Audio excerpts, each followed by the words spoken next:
بسم اللہ الرحمن الرحیم۔ السلام علیکم ورحمۃ اللہ وبرکاتہ۔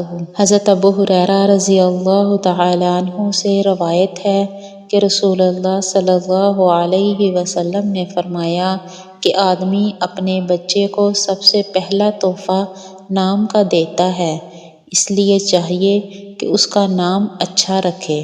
حضرت ابو درداء رضی اللہ تعالیٰ عنہ سے روایت ہے کہ رسول اللہ صلی اللہ علیہ وسلم نے ارشاد فرمایا کہ قیامت کے دن تم اپنے اور اپنے آبا کے نام کے ساتھ پکارے جاؤ گے، یعنی پکارا جائے گا فلاں بن فلاں، لہٰذا تم اچھے نام رکھا کرو۔